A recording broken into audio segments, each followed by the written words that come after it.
e sobe quando o sol já se pôs. Então o cara não vê o sol há 3 anos, ele não tem folga também, trabalha direto. E ele está num ambiente que pode ter uma explosão. Se tiver explosão, muitos ou ficam aleijados, ou ficam com problemas sérios, e muitos morrem. Então essa coragem, essa brutalidade, fruto do trabalho mesmo, a mesma coisa do sujeito que constrói uma ponte. Geralmente, assim, para construir a ponte Rio-Niterói, no Rio de Janeiro, né? Minha avó fala que muita gente morreu aquilo ali, né? Muitos morreram na construção daquela ponte, aquela coisa fenomenal, aquela ponte imensa. Quanta gente não morreu ali, como é bruto aquilo, como é pesado.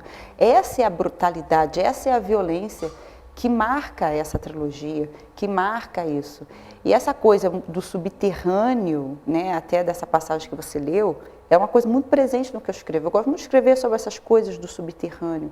Inclusive, logo na frente dessa passagem, tem uma citação ao meu primeiro romance. Eu cito o título do meu primeiro romance, que é O Habitante das Falhas Subterrâneas, que na verdade já é uma menção a Júlio Verne, que no livro Viagem ao Centro da Terra, quando um personagem, o sobrinho do professor Lindenbrock, quando ele se perde dentro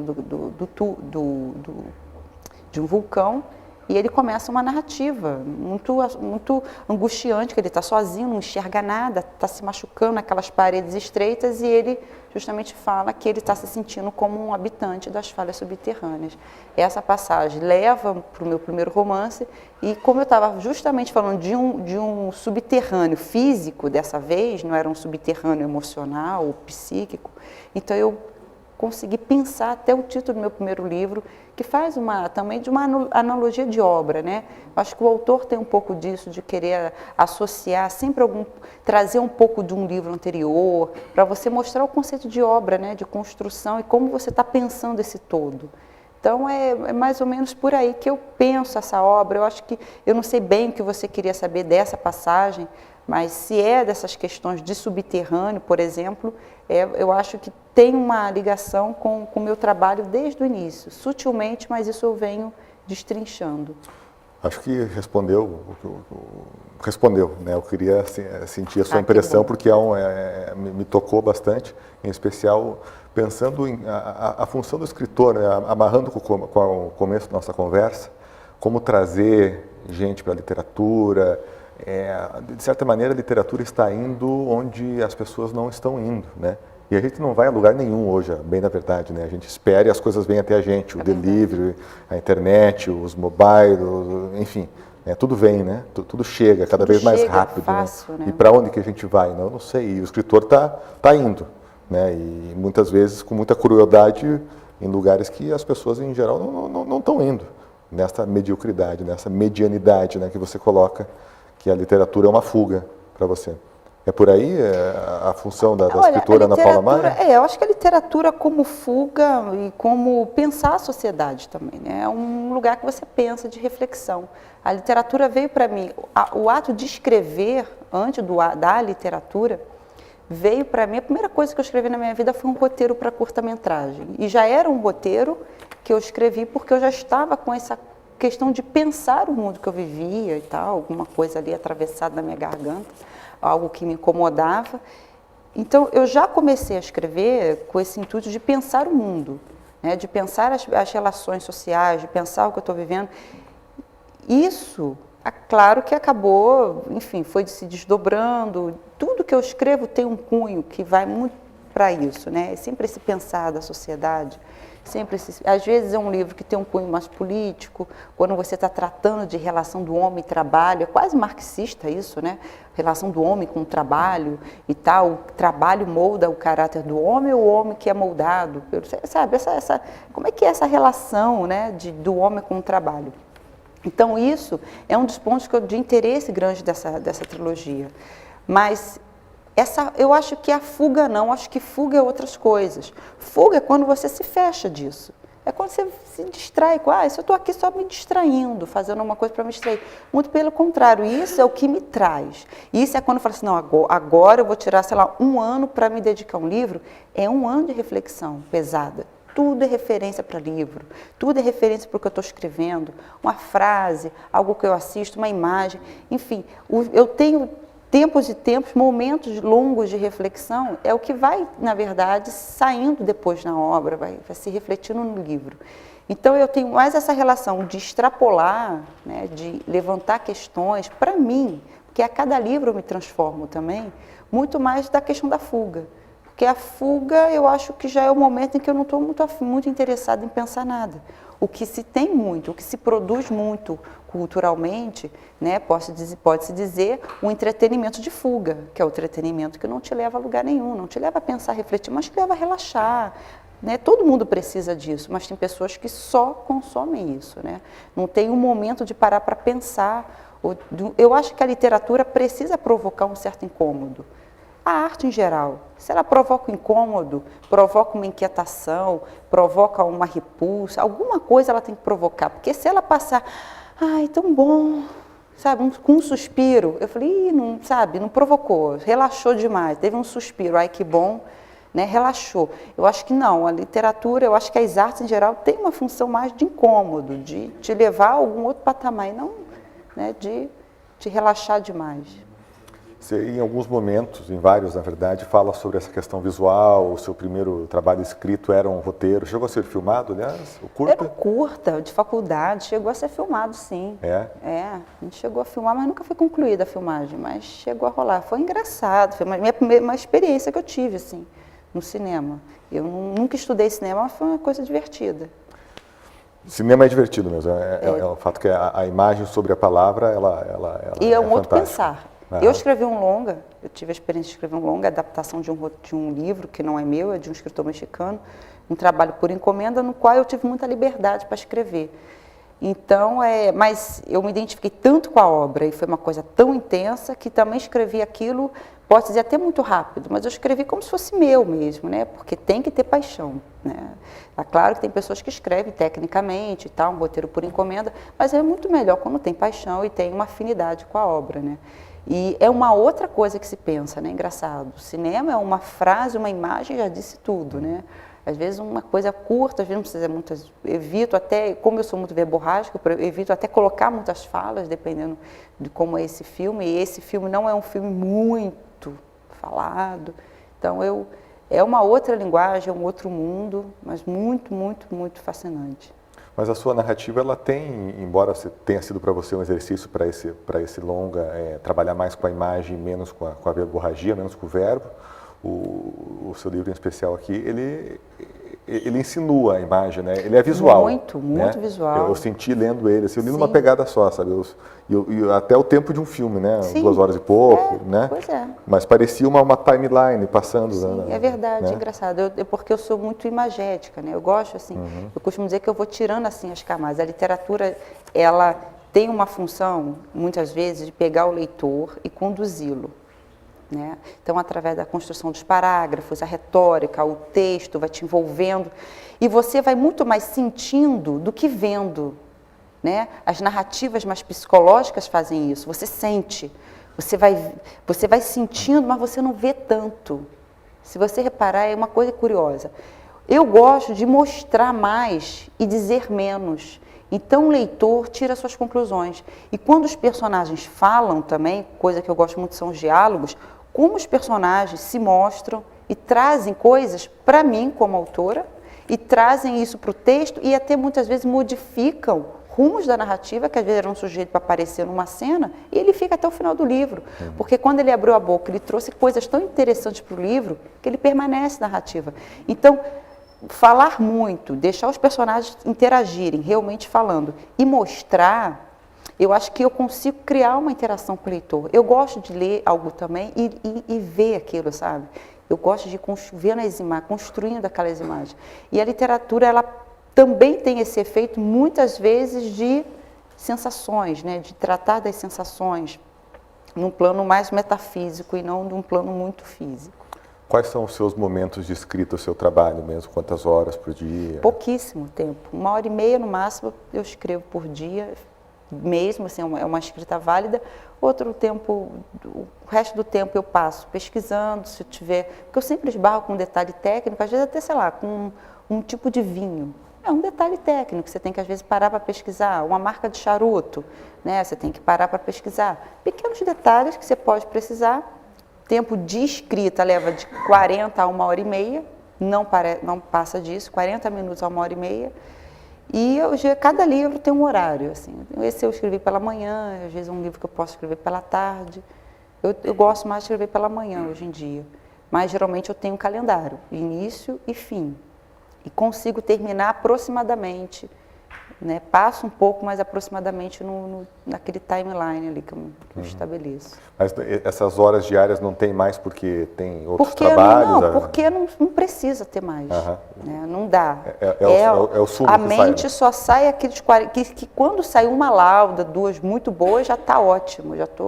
Porque se você escrever uma lauda válida por dia, são 30 laudas em um mês, 60 laudas em 2 meses, e você rapidamente escreve um romance assim, né? Só que tem essas interrupções de leitura, de ver, de reler, é isso mesmo. Esse livro, por exemplo, é um livro que demanda pesquisa técnica, então eu paro muito para ler pesquisa, para pesquisar, o que eu vou aproveitar disso aqui? Como que eu vou começar essa cena? Como que eu vou construir esse capítulo, né? Os elementos técnicos que eu tenho, essas coisas, né? E você tem que pegar esses elementos técnicos e fundindo ele com a narrativa, né? Então, você tem que ter a sensibilidade lá, poética e narrativa, e também a coisa técnica fria, né? De como as coisas são. Mas o período de produção diária é pequeno, não consigo fazer mais do que isso.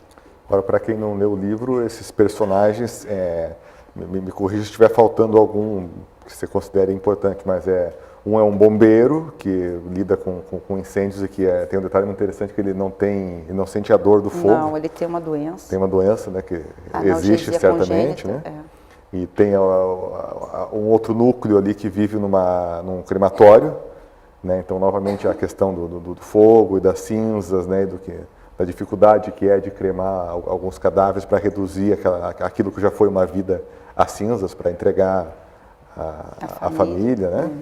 E isso numa cidade que tem outras carvoarias, não é? Tem umas carvoarias e tem uma mina de carvão. Uma mina de carvão. É uma cidade carvoenta. Toda cinza, né? Você sente aquela névoa ali o tempo inteiro.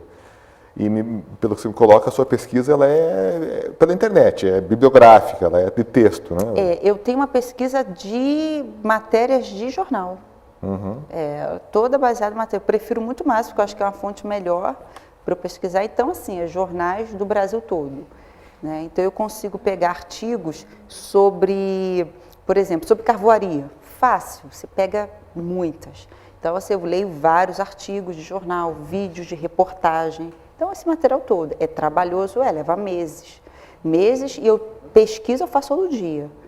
Todo dia tem que... E a pesquisa, às vezes, se você somar tudo, às vezes eu fico 4 horas pesquisando. Escrevo 40 minutos, 1h30, só de pesquisa 4 horas, às vezes, né? Que aí eu pesquiso um pouco à tarde, um pouco à noite. Então, a pesquisa não acaba nunca. Você está sempre querendo pensar em algo, pescar algo, uma informação, um detalhe. E tem que ler matérias que acontecem aqui, matérias também de fora, né? É bom ler jornais de fora também. Esse assunto, por exemplo, de crematório, tem pouca referência aqui. Tem, até achei bastante coisa, relativamente bastante coisa. Mas os vídeos, por exemplo, todos europeus, né? Já é difícil achar aqui. Consegui achar vídeo, passo a passo, mas aí eu tenho que confrontar, ver se é aquilo. Então eu vejo vários. Um só não, nem 2, tem que ser 4, 5, para confrontar a informação. E muito artigo de jornal. Eu ainda tenho isso tudo guardado, eu arquivo tudo. Precisa desse... Eu sinto você trabalhando com estofo, né? Uma margem de coisas para que a sua criação... Dependendo, né? da história. Carvão Animal foi. Entre Rinhas, não. Qual foi a pesquisa do Entre Rinhas? Nada. Tua, nenhuma, interna? Minha. Eu sabia o passo a passo de abater porcos e pronto, sentei e escrevi o Entre Rinhas. Não precisou de pesquisa. O trabalho sujo dos outros precisa de uma pesquisa técnica a respeito de... Porque como é a história do lixeiro, né? Então, assim... Uma coisa do caminhão do lixo, outra era a história de ele tinha um irmão, ele tem um irmão que quebra asfalto. Pequenos detalhes, informação técnica e outra, pouca coisa. Não demorei nessa pesquisa também. Certamente você escreve conectada, né? Não, escrevo conectada não. São coisas que são leituras prévias que eu faço, né? A pergunta que eu te faço assim, é mais fácil pesquisar hoje? Claro, você já vem de uma geração que... Sim, eu acho que sim, né? Como é que eu ia ter essas informações? As informações que você vai no site, por exemplo, dos bombeiros, você consegue muita informação. Como é que você apaga um fogo químico? Existe, aí você não é com água, como? Né? Então esse livro tem essa informação porque precisou ter essa informação numa passagem. Então você tem que descobrir isso. Então esses pequenos detalhes às vezes te tomam um dia inteiro para você descobrir. Né? E você acha num lugar, mas você tem que ir em outro também, confrontar se aquilo é verdade ou não. Então, às vezes, a fonte não é tão segura. Não, eu preciso achar uma fonte mais segura. Aí vou procurar. Então, são pequenos detalhes. O carvão animal foi o que eu mais tive que pesquisar até hoje. Mas todos os meus livros demandam alguma pesquisa. Tudo que eu escrevo demanda alguma coisa de pesquisa. Para mim é sempre fundamental dar uma lidinha, alguma coisa sobre aquele assunto. É importante. Eu acho que tem alguém controlando o tempo e eu, sinceramente, me perdi aqui, mas os anjos, hein? Ribinski? Eu tenho outras perguntas, mas eu não quero também, eu sei que estamos no meio de uma tarde. Pois é. 46. 46? Acho que nós podemos ir já. Encerrando. Agora eu vou fazer as perguntas que eu quero. Tá. Né? Agora as você vai bem começar? difíceis. Agora você vai começar as difíceis? Oi? Podemos abrir para a plateia? Então. Bom, então, eu acho que, não sei se tem um microfone, mas também nós estamos ouvindo aqui para os nossos guerreiros desta quarta-feira à tarde aqui, senhoras, senhores. Se não tiver, a gente toca daqui também. Por favor, então. Então, temos duas inscritas. Aí depois ela leva para você o microfone, tá bom? Diga, Flor. Eu queria saber se tem alguma coisa que você espera que a tua literatura cause nas pessoas, se você tem uma preocupação em pensar no que você quer trazer para o leitor na hora que você começa a escrever.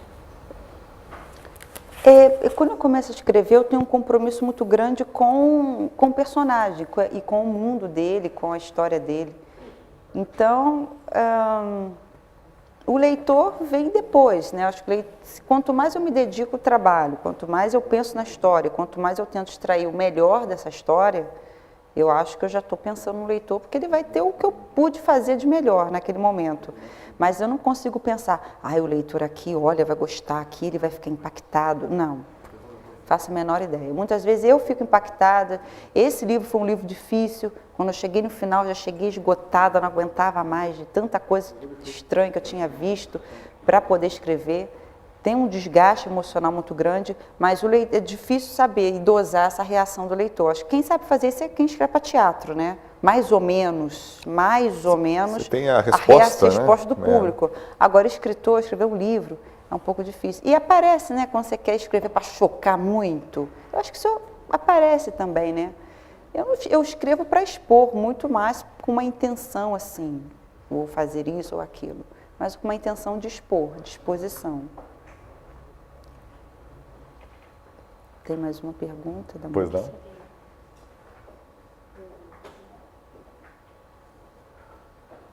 Não. Oi. Olá. No comecinho da entrevista você disse que não lê o que acha chato. O que é leitura chata? Aquilo que eu não gosto, não faço a menor ideia. Eu começo a ler um livro, comecei a achar chato, não estou gostando, a linguagem não agradou, a história também não, porque se não tiver uma boa história interessante que te motive, não vai muito, não é muito interessante. Eu acho chato, boto de lado. O que é chato, você tem que me dar. Eu vou começar a ler, eu te posso falar, isso aqui eu estou achando chato. Né? Eu leio ali o início, as 5, 10, aí o negócio não desenrola muito, não me tocou, não me agradou. Então eu também não consigo ter uma definição de chato, é só na hora mesmo, é diante de um livro. Mas se eu gosto, vou, se eu não gosto, não vou. E também não tem preconceito, esse tipo de literatura eu não leio. Não, conheci uma autora agora de romances tipo médico, sabe essa coisa meio thriller médico, policial com médico? Adorei o negócio, eu comecei a comer os livros da mulher, quem come barra de cereal, assim, sabe, direto. Então não tem nenhum preconceito, não é uma alta literatura, né? Uma literatura é quase um filme também, só que grosso, o livro grosso, se lê rápido. Me pegou, agradou, eu leio, né? Então não tenho preconceito. Agora, quando realmente eu não gosto, comecei a ler, por exemplo, Paz e Guerra. Guerra e Paz? Guerra e Paz. Guerra e Paz. Ó, até troquei o nome. Mas se ele é Guerra e Paz, não consigo. Já tentei várias vezes, não consigo, não vai. É um livro que não toca. E alguns filmes do Bergman, às vezes, também não. E uns eu gosto muito, outros não. Né? Então, não sei o que acho.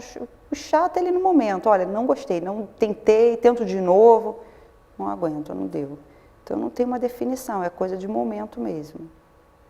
Quando eu perguntei, eu estava mais atenta a nomes, queria nomes, queria que Você você malhasse queria algumas nomes, pessoas né? e elogiasse. Pois é, e aí a lista é grande. Fazer um varal aqui. Varal, né? Lavar roupa suja. Lavar roupa suja, né? Não, tem um monte de gente que eu acho chato, assim. E às vezes acho chato muito mais no conteúdo que na forma, é o que eu costumo dizer muito. Conteúdo é que eu acho chato. A forma é bonita. Nossa, como escreve bonito, como, né, o autor sabe colocar bem um texto, mas o conteúdo é muito chato. Então, o conteúdo chato é complicado. Às vezes, o texto não muito bem escrito, mas o conteúdo é tão interessante, você vai pela historinha. Mas quando o conteúdo é chato, para mim, não desenrola mesmo. Então, eu acho que a gente, na própria literatura brasileira, tem um pouco disso, né? Às vezes, não se preocupa muito com o conteúdo, né? Ou talvez o conteúdo não me fale muito. Não tem uma relação muito forte, às vezes, com a maioria. Com alguns, sim, mas com a maioria, eu acho que não tem uma relação muito forte de interesse. Mas eu gosto muitas vezes da construção narrativa, acho interessante. Algo mais? Por favor. Ela vai levar o microfone para você.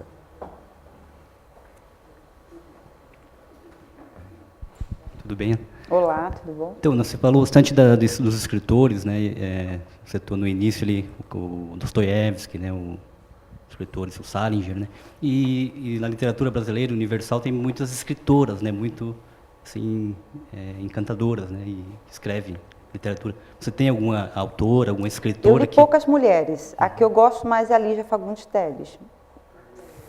Mas li poucas mulheres. Assim, universalmente, acho que ela foi a que mais me tocou, mas li muito poucas. Muito poucas de verdade.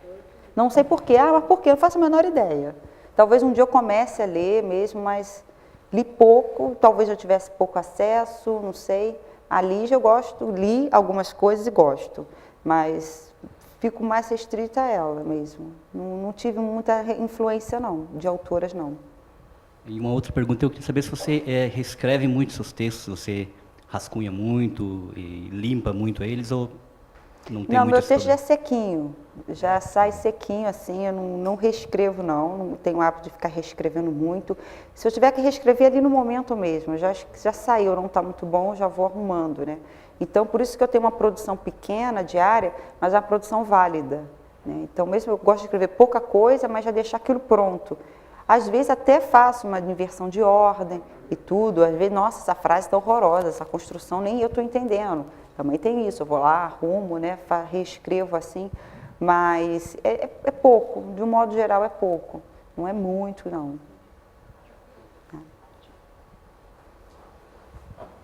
Mais alguma? Ah, é?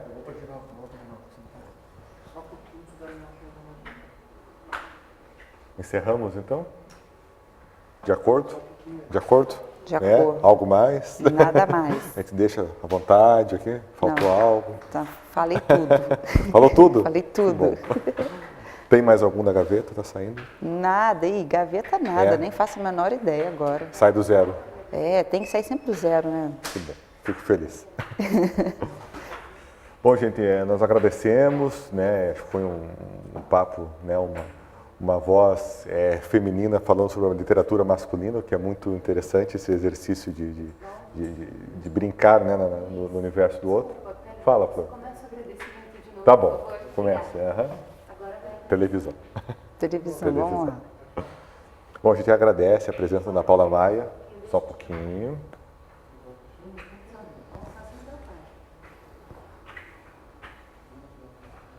A gente agradece a presença da Ana Paula Maia nesse projeto, né, tão importante, obrigado, nesse projeto tão importante que é o Escritor na Biblioteca, né? Inclusive é um projeto que ele é retomado agora, nesse ano, é um projeto que já aconteceu aqui na década de 80, e os nomes de então que permanecem, né, que bom, até né? hoje, Deu sorte, né? Sentaram aqui, né, Que bom. deu sorte, com Deu certeza, sorte. Paulo Leminski, Fernando Moraes, Nélida Pinhon, Olha. né, e Ana Paula Maia. Que então, bom, tomara que dê sorte aí para muitos anos ainda. já está dando. Então ficamos muito felizes com a sua presença. Obrigado e Obrigada a você, adorei o papo. sucesso nos próximos. Também adorei. Obrigado. Obrigada a você. Obrigado, gente.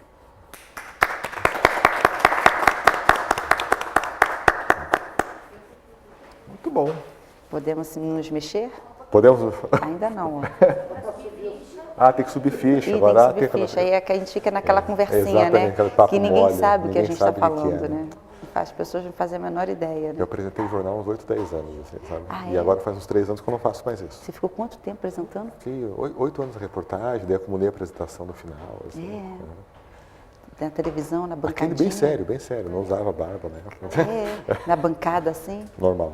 Normal. Normal. É que você tem um vozeirão mesmo para apresentar assim. Boa noite. Boa noite. Lá, Era bem, dava boa noite no Paraná. Você errava assim às vezes? Não, era muito bom, porque eu sou ator, né? Então, E pra você quando eu fui pro jornalismo, era tranquilo. Lógico, uma coisa ou outra, mas isso é a naturalidade, né? Agora essas coisas assim, né? A realidade e restituir às crianças o seu direito de ser criança, de brincar, de fazer exercício de ser criança. Hoje é noite de Natal, ninguém dorme em colchão. É nascido Deus menino entre as palhas e o chão. Essa figurinha carimbada do futebol brasileiro costumava dizer que quem sai na chuva é para se queimar. E foi o criador de várias pérolas do nosso fraseado futebolístico. Será que você já sabe de quem eu estou falando?